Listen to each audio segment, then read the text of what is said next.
Welcome to another video, folks. I'm going to take you through the farm over the past few weeks as we've started bringing more animals onto the farm and ramping up for fall production. We've got turkeys. We brought a small breeding flock of sheep onto the farm. We have our fall round of feeder pigs that have just arrived. And as usual, lots of broilers. So I'm going to just walk you around and show you all the animals here at Wild East.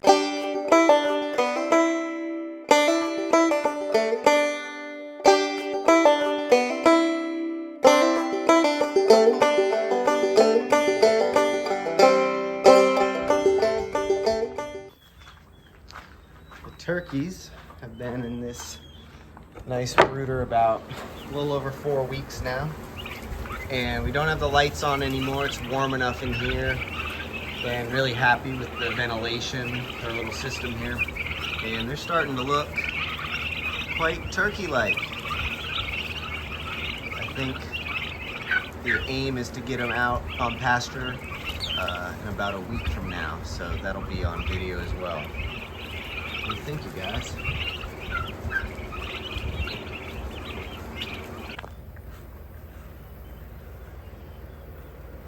Do a good job hiding in the hay here.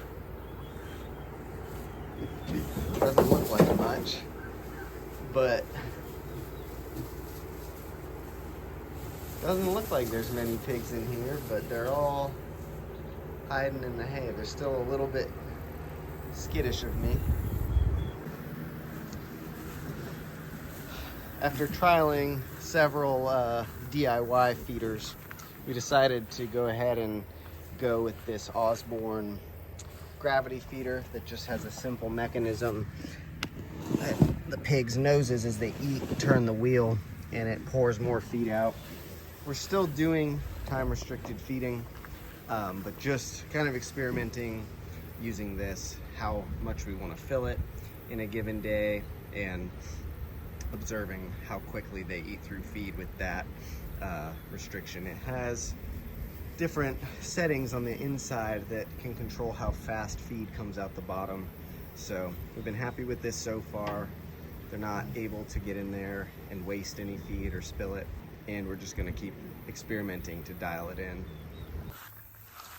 It's a very simple setup here for the pig water. Some nipples drilled into this tub, a float valve, and just at this starter paddock, situating it close enough to this hydrant that it stays full of clean water all the time. Hey, little piggies.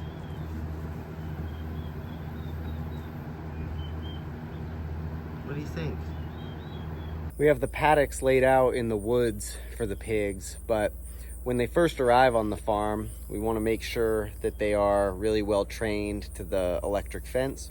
We just have a simple 2-line system and keep it really hot, and it allows us to keep a bit of a closer eye on them and, you know, make sure everything's sorted out before we put them out in the woods. So they're in here, and it's been fun having piggies, little small piglets, back on the farm. We had some really crazy weather this summer. It's been kind of all or nothing in any direction. All of June was incredibly cool for June around here.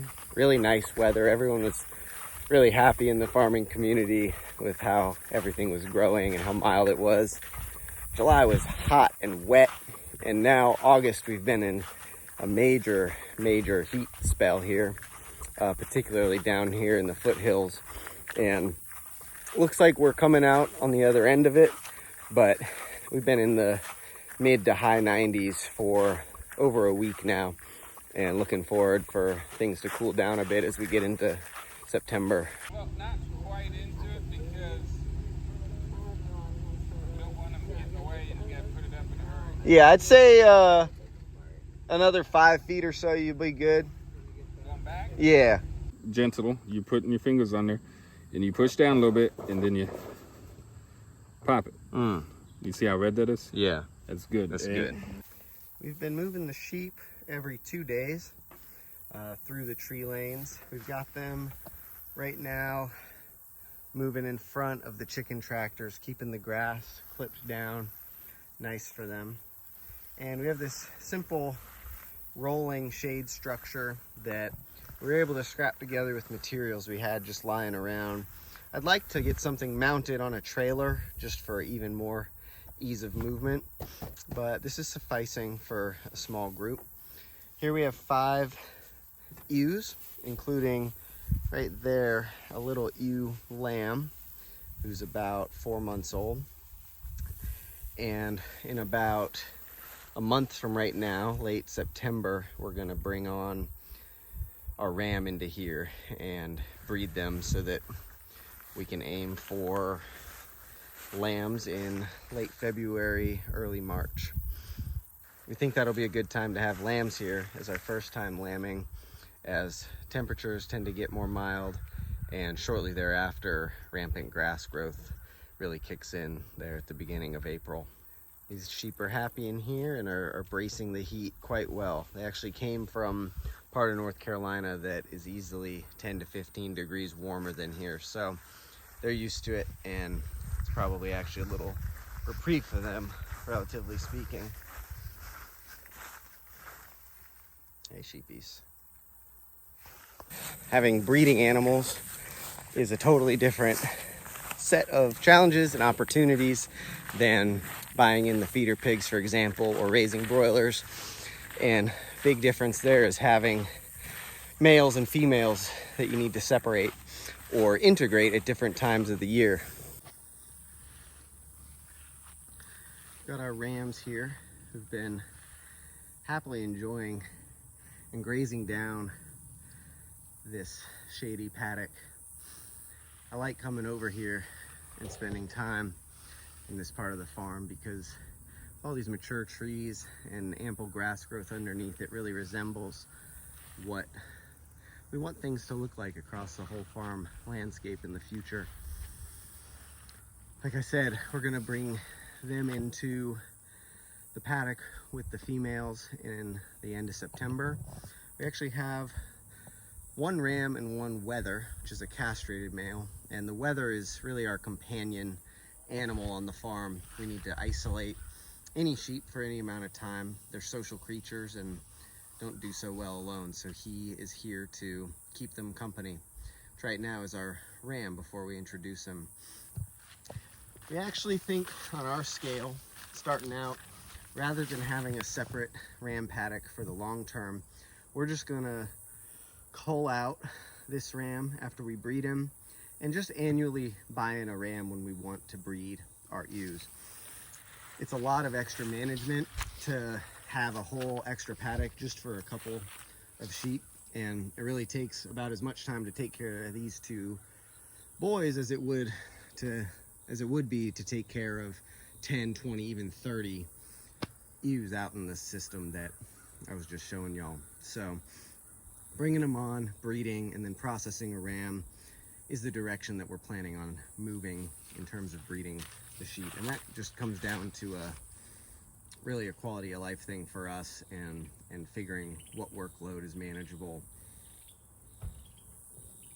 We've been utilizing the gobbledygook, which is a roosting structure for the turkeys, as just a shade for the geese in the heat of the day. Usually cast shade down there in the morning and on the other side in the afternoon, and it's where they like to hang out. We're actually culling the geese tomorrow. We're at the end of August, and that's to make room for the turkeys who are coming out very soon.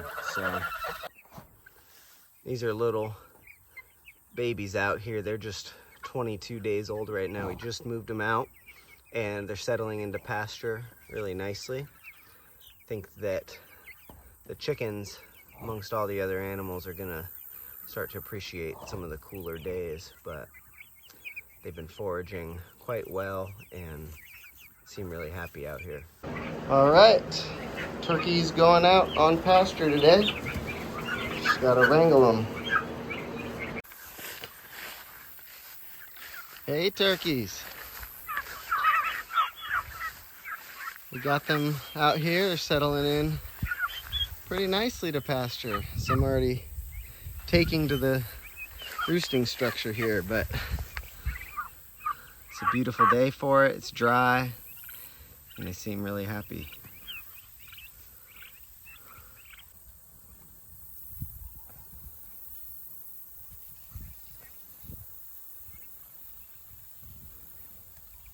It's been important for us in our first year to start slow and gradually ramp things up.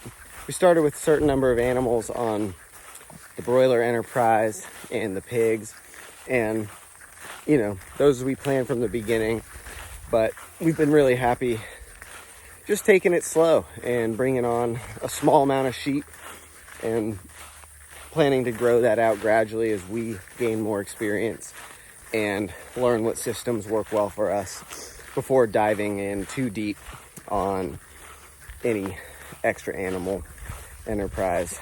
It can be really easy to have a optimistic outlook on how much you can take on in a farm setting, and I think it's really critical starting out to know what realistic boundaries are and limitations, and allowing the amount of animals we have on the farm to grow as the business grows, as we bring more people on.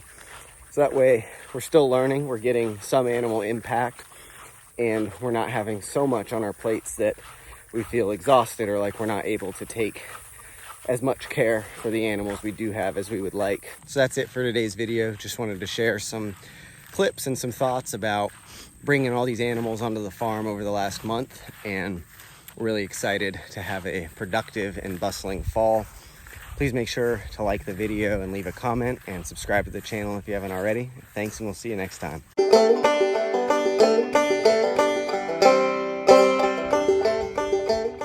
Before getting into the video, please make